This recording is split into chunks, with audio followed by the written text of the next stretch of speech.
siang pemirsa, breaking news kembali hadir menyapa Anda. Kami akan menghadirkan sejumlah kabar terbaru yang tentunya menarik, aktual, dan terpercaya. Bersama saya Intan Sriwahyuni, inilah berita selengkapnya. Pemirsa, berita terkini datang dari mahasiswa KP5C yang sedang melaksanakan kegiatan belajar mengajar pada mata kuliah Teknik Reportase dan Investigasi Berita. Mata kuliah ini diampu oleh Bapak Dr. Adi Kusuma SIKOM MSI dan pembelajaran ini berlangsung di gedung Fakultas Dakwah UIN Sultan Maulana Hasanuddin Banten. Pertemuan kali ini merupakan pertemuan kelima para mahasiswa KP5C dengan mata kuliah Teknik Reportase dan Investigasi Berita. Pada pertemuan kelima ini, Bapak Dr. Adi Kusuma mempersilahkan kelompok 2 untuk maju mempresentasikan hasil kerja kelompok mereka. Di antaranya ada Muhammad Naufal Fadilah, Aida Ramadhani, Siti Mustikayanti, dan juga Intan Sriwahyuni.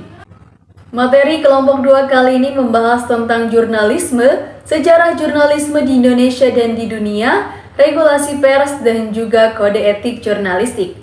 Dalam pembahasan mengenai jurnalisme, Intan Sriwahyuni menjelaskan bahwa jurnalisme berasal dari kata jurnal, yang artinya catatan harian atau catatan mengenai suatu kejadian, atau bisa juga disebut dengan surat kabar.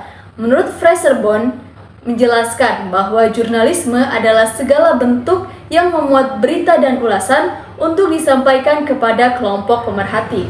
Secara teknis, jurnalisme adalah kegiatan mempersiapkan, mencari, mengumpulkan, mengolah, menyajikan, dan juga menyebarkan berita kepada halayak seluas-luasnya dan juga secepatnya.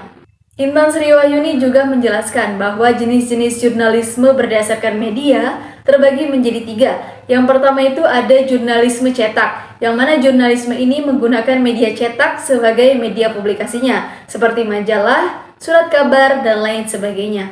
Yang kedua adalah jurnalisme elektronik, yang mana jurnalisme elektronik ini menggunakan media elektronik sebagai media publikasinya, seperti radio, televisi, dan lain sebagainya. Yang ketiga itu ada jurnalisme online, yang mana jurnalisme online ini menggunakan media online sebagai media publikasinya, seperti situs web atau portal berita lainnya. Selain itu, jurnalisme juga memiliki beberapa tujuan, di antaranya yaitu sebagai penyedia informasi, sebagai alat kontrol sosial, sebagai pendidik bagi masyarakat, dan juga sebagai penghibur.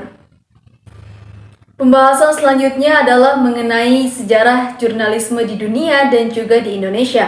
Aida Ramadhani menjelaskan bahwa sejarah jurnalisme di dunia diawali pada zaman kuno, abad pertengahan, abad modern, abad ke-20, dan juga abad ke-21.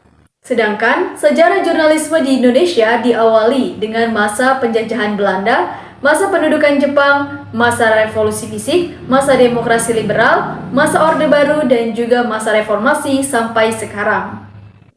Pembahasan selanjutnya adalah mengenai regulasi undang-undang pers di Indonesia. Naufal Fadilah menjelaskan bahwa Undang-Undang Nomor 40 Tahun 1999 adalah regulasi yang mengatur undang-undang pers di Indonesia. Undang-undang ini menjelaskan bahwa pers adalah lembaga sosial yang melaksanakan kegiatan jurnalistik. Pembahasan selanjutnya adalah mengenai kode etik jurnalistik. Siti Mustikayanti menjelaskan bahwa tujuan kode etik jurnalistik adalah untuk mengatur seluruh aktivitas jurnalis dan juga media agar pengelolaan media terlaksana sesuai dengan aturan pemerintah.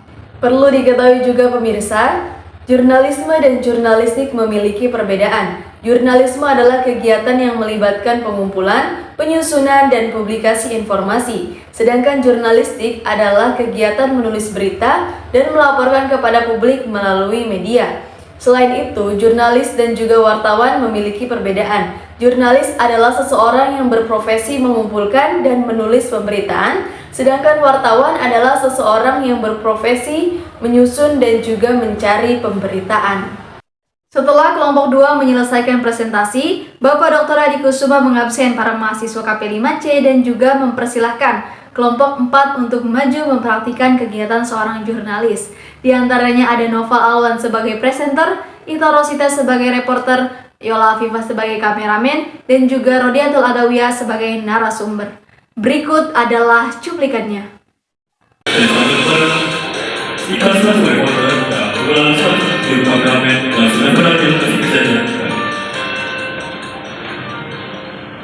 Baik, terima kasih Noval Studio.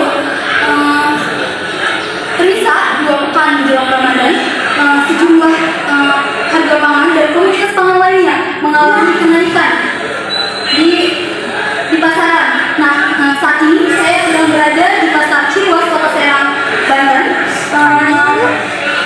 di mana saya akan mewawancarai salah satu pedagang yang berada di Pasar Ciluas. Baik, selamat pagi Ibu, dengan Ibu siapa? Ya, selamat pagi, saya dengan Ibu Atu.